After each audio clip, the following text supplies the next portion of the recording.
River boats are some of the most beautiful-looking vessels in the world. They're efficiently designed to navigate waterways and tributaries. Some riverboats transport cargo, others transport tourists looking to see the countryside. So join me for today's video as we look through the top 15 most impressive-looking riverboats. Number 15. The Norfol Warry. If you ever have the urge to sail through the Broads in Norfolk and Suffolk in England, then the Norfol Warry is the perfect passenger vehicle for you. First developed in the early 17th century to carry cargo, these ships are suitable for river travel thanks to their sleek hulls and massive distinctive sails. Reaching their peak usage in the 19th century, they were very popular until the development of railroads made these wherries an uneconomical option, causing their numbers to sharply decrease. Despite this, they've since adapted and primarily used as a pleasure craft, and they've proven themselves to be so hardy that some of the extremely antiquated wherries from the turn of the 20th century continue to operate to this very day. Number 14. Scenic Luxury Cruises. As far as all-inclusives go, Scenic Luxury Cruises is a step above the rest. That's because across all 15 of its riverboats, it promises to kick things up a notch by making every single thing on board complimentary. Setting sail on the waters across Europe and Asia, with the Danube in Central Europe, Mekong in Vietnam, and Rhone in France being fan favorites, they make it so that all onboard dining, premium beverages, in-room minibars, excursions, return flights, transfers, and tipping are included.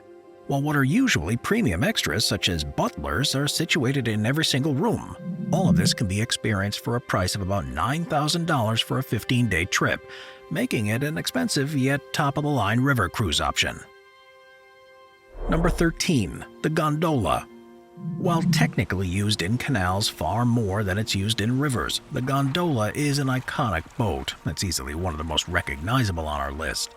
First being seen on Venice's canals all the way back in the 11th century, gondolas are flat-bottom rowboats that stand apart due to their sleek design, as they have ornate finishings at the bow and stern and feature a single gondola driver that navigates with the gondola using one long oar. Now, while gondolas have been popular in Venice for centuries, they've reached their peak in the 1600s, when about 10,000 could be found in Venice, some of which were used for fighting naval battles. However, by the late 19th century, they began to be used less for fighting, ferrying, and goods transport, and more to entertain tourists, and nowadays they're found in rivers and canals across the globe. Number 12. The Bajro. While almost universally disliked by those who used them, Bajros are a historically significant ship that saw widespread use across India's Ganges River. Supposedly an anglicization of the Hindi word Bajra, Bajros were large and often cumbersome barges that were generally used by both the British and Indian aristocracy in India. They were characterized by their long cabins that would extend across the length of the boat, with these being divided into separate compartments, such as sleeping rooms, dining rooms, and sitting rooms. And generally speaking, they were accompanied by a smaller baggage boat known as a pulwa, which would sail alongside it and carry provisions, servants, and facilities for cooking. However, despite their popularity, they could only travel a distance of about 30 kilometers per day, and it was not uncommon for them to be propelled by crews of 16 rowers. As such, while these boats were inefficient, they were nonetheless a staple of upper-class river travel up the Ganges. Number 11. The New York Water Taxi. Of all the boats on this list, few are quite as flashy as the New York Water Taxi. Free from the competition brought along by Uber, these taxis have been a staple on New York's East River and Hudson River since 2002 and offer a solid alternative to trains and subways in getting from point A to point B. Standing apart thanks to their flat-bottom design and bright yellow paint job, they offer a variety of services, including a day pass that travels around Lower Manhattan and Dumbo, a shuttle service to and from Wall Street to an IKEA superstore in Brooklyn, and river cruises that include a Statue by Night cruise that features the Statue of Liberty, a fall foliage cruise that highlights the changing leaves, and the New Year's Eve family cruise that allows both the young and old alike to party it up. So if you ever happen to be in New York, I'd suggest taking a ride on one of these incredible vehicles. Number 10. The River John Boat. While River John boats may be quite simple, their utility for the price is simply unmatched. In essence, it's a flat-bottomed boat that has a very shallow draft, so much so that it can operate in water that's less than 60 centimeters deep. Generally speaking, the bow is squared, although some modified River John boats will have a pointed bow and slightly curved underside in order to allow it to more effectively traverse choppy waters. Able to be either propelled manually by paddles and oars or powered by a trolling motor, these types of boats are ideal for fishing, hunting, transportation, and general utility work on relatively calm rivers, while the flat bottom ensures that the boat can easily slide over obstacles such as rocks or debris underwater. If that wasn't enough, their simple design means that they are lightweight, inexpensive, and cheap to run, and despite this simplicity, these boats generally tend to have a lot of deck space.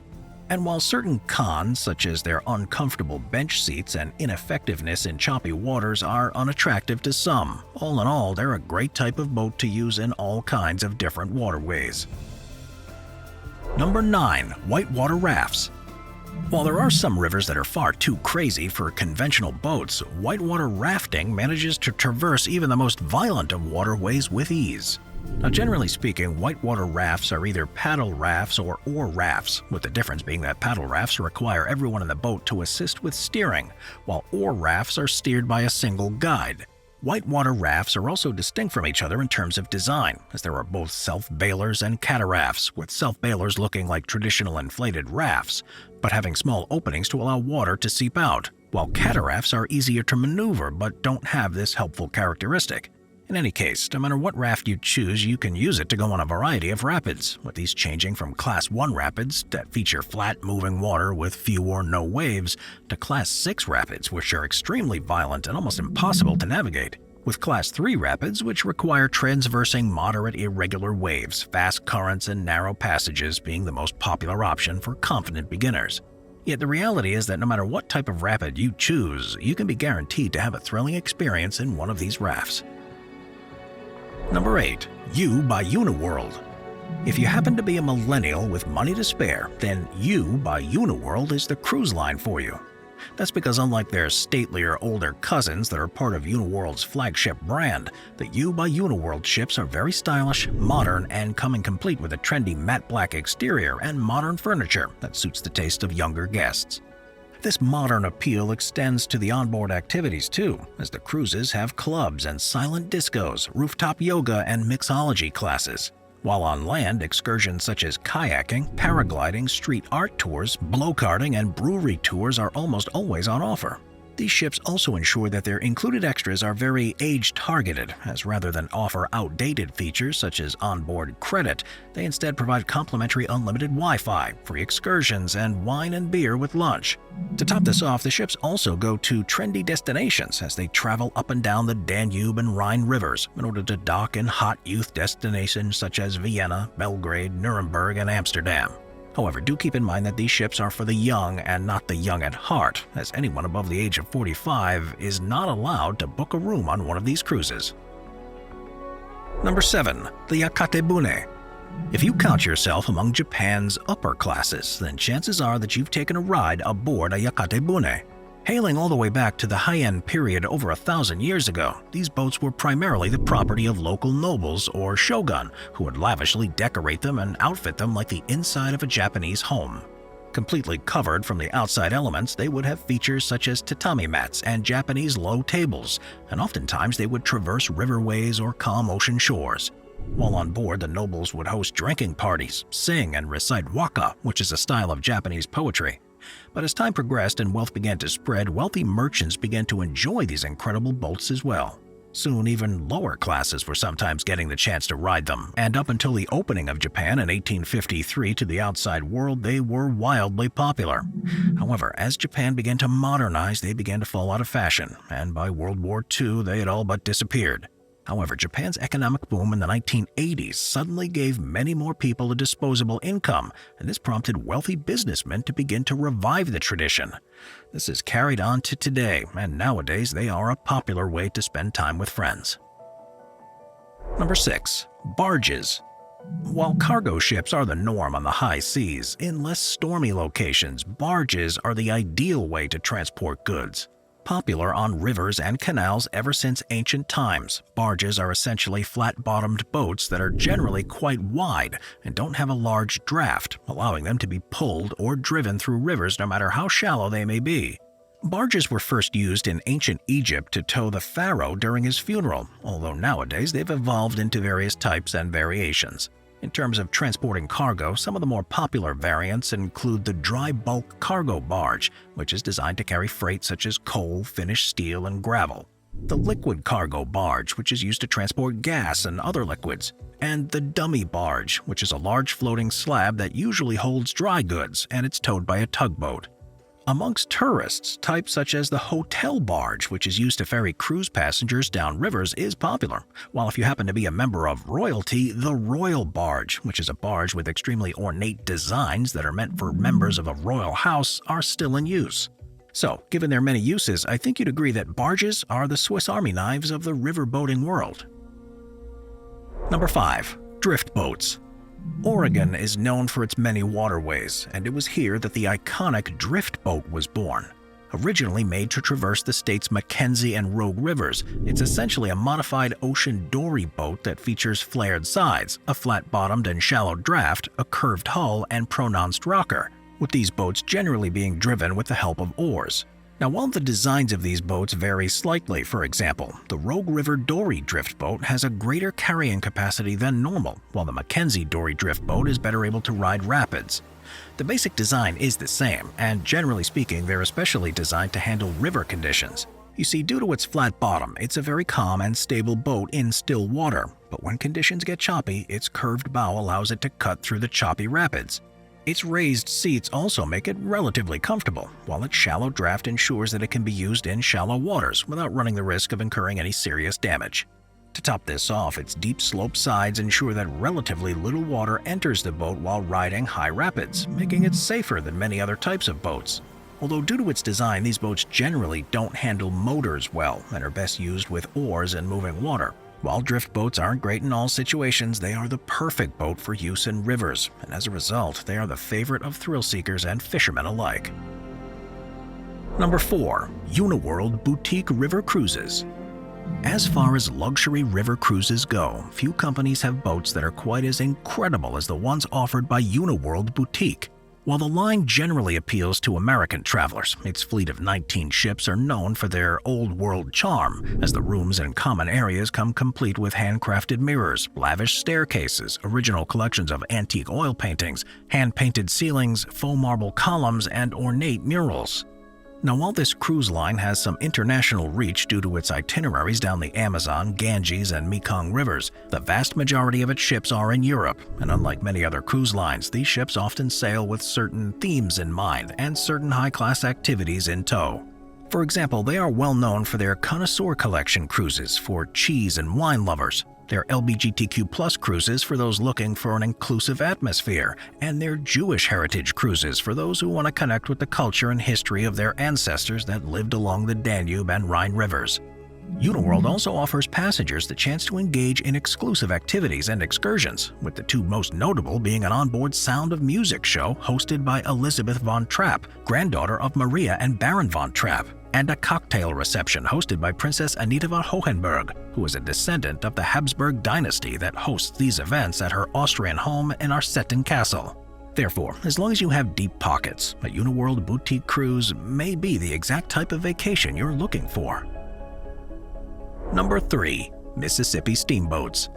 Of all the boats on this list, none are as symbolic of the history of the United States as Mississippi steamboats. Now, the Mississippi River is significant for being the main thoroughfare of people and goods between America's various states, and everything from industrial equipment to ferry passengers make their way up and down the river. While flatboats and keelboats were original vessels used to facilitate this task, starting in the 1810s, steamboats began to be tested as a concept on the river, and by the 1830s, over 1,200 of the vessels were active on the waterway. In terms of structure, the steamboats were generally made out of wood, ranged in size from as little as 10 meters in length to as much as 90 meters, and were powered by large steam engines that would heat coal, which in turn would produce steam and power a large cylinder. Over time, the design of the boats and the skills of the boatmen became so good that it would take just 4 days to navigate the entirety of the river, cutting weeks off the original time that it took. However, these boats were also rather dangerous, since boiler explosions were not uncommon, and while regulations to bolster their safety were passed, they eventually began to decline in use in the late 1800s. This is because at that point in time, railroads began to give steamboats some serious competitions due to their superior speeds. and by the mid-1900s, their usage had gone down considerably. Despite this, steamboats can still be seen on the river today, and they're now considered to be a beautiful piece of nostalgia and Americana. Number 2. The Thames Sailing Barge. The River Thames has always been an integral part of London's cultural and economic life, and the ship that perhaps best personifies the river's rich history is the Thames Sailing Barge. Once common on the River Thames, these boats had a shallow draft and were characterized by their massive red sails, allowing them to make their way up and down the river without the use of an engine. Now, they first got their start in the 17th century when they were used to ferry goods, and by the early 20th century they'd reached their peak usage, with over 2,000 being registered within Britain. Coming in various sizes, they were integral to the economy of the region, as industrialization made them a necessary asset to do trade in the area, especially since they were one of the only vessels with a shallow enough draft to make it through the entirety of the river. However, by the World War I period, they began to decline in importance, and while the last wooden barge was built in 1928, in World War II they once again saw a surge in use. This is because, unlike most ships of their time period, they were very effective without an engine, and this ensured they could carry ammunition and explosives without there being the risk of a spark setting things off. Moreover, due to their unique rigging, they only required a team of about 2 people to sail them, meaning that when men went off to fight, women and children could easily take over the job from them. And if that wasn't enough, they were even used in the Dunkirk evacuation, as their large amount of deck space and spacious holds meant that they could carry large amounts of soldiers, allowing them to transport them to waiting warships in deeper waters. However, once the war was over, they once again faced a period of decline, and now these barges are more or less a nostalgic relic of the past. Number 1. The Whaleback.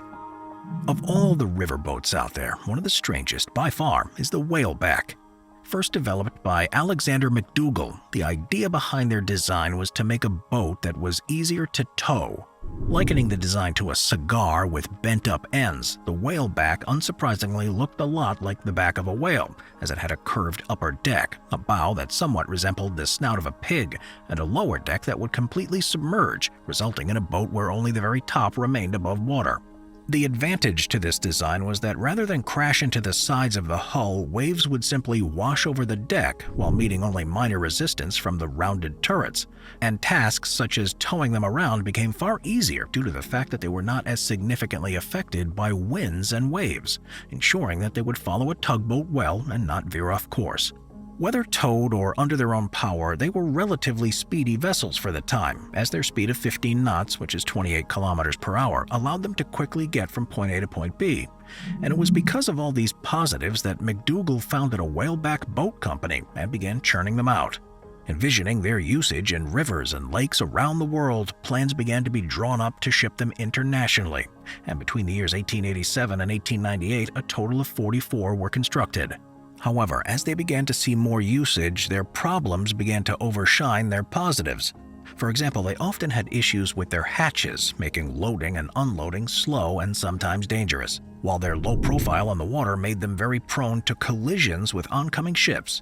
As a result, by the middle of the 20th century, they had all but disappeared, and today the only surviving whaleback, known as the SS Meteor, can be found in a museum.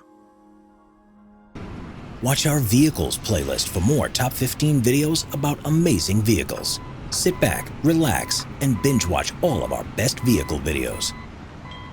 Thank you to our channel members.